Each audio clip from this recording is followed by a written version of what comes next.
Surat ઓલપાડની fountain હેડ school આવી વિવાદમાં 30 લકચરી કારનો કાફલો કાઢી સ્ટાઇલબાજી કરતો વિડીયો વાયરલ. વિદ્યાર્થીઓએ ફેરવેલને પાવર શો બનાવી દીધો. ટ્રાફિકના નિયમો તોડવામાં આવ્યા. વિદ્યાર્થીઓ કારની સનરૂફમાંથી માથું બહાર કાઢી વિડીયો બનાવ્યો. રાંદેર ડી માર્ટ પાસેથી કારનો કાફલો કાઢવામાં આવ્યો હતો. આ કાફલો સ્કૂલ સુધી લઈ જવાયો હતો. 12ના વિદ્યાર્થીઓએ વિદાય સમારંભના બહાને લક્ઝરિયસ કારોનો કાફલો કાઢ્યો. જોરશોરથી મ્યુઝિક વગાડતા અને ટ્રાફિક નિયમોનો ખુલ્લેઆમ ભંગ કરતા જોવા મળ્યા.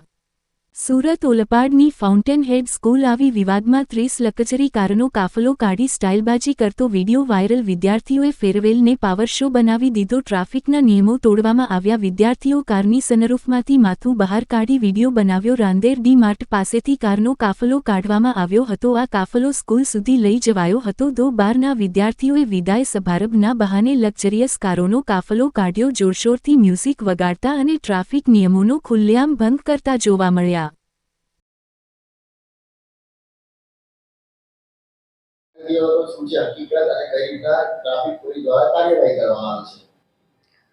જહાંગીરપુરા પોલીસ સ્ટેશન વિસ્તારમાં ફાઉન્ટેન સ્કૂલ પાસે જે છોકરાઓનો વિડીયો વાયરલ થયો છે કારોના કાફલા સાથે, એના પર ચોક્કસપણે અત્યારે પોલીસ સ્ટેશન દ્વારા તપાસ હાથ ધરવામાં આવી છે અને જેટલી પણ MV એક્ટની કલમો અને IPCની કલમો હશે એ વેરીફાઈ કરીને ચોક્કસપણે એમના વિરુદ્ધ શિક્ષાત્મક કાર્યવાહી કરવામાં આવશે.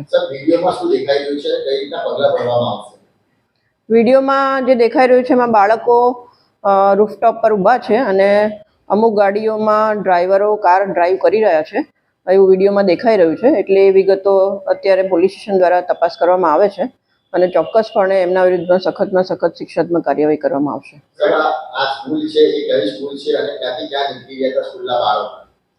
અત્યારે જે અમારી પાસે વિગતો આવી છે એ જહાંગીરપુરાની ફાઉન્ટેન સ્કૂલ છે અને આગળની કઈ જગ્યાએ ગયા હતા એની તપાસ હાલ પોલીસ સ્ટેશન દ્વારા કરવામાં આવી રહી છે.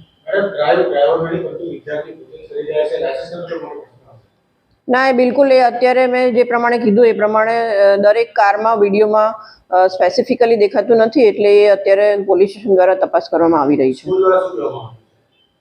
એ તો હું કેવી રીતે કહી શકીશ, સમજ કહો.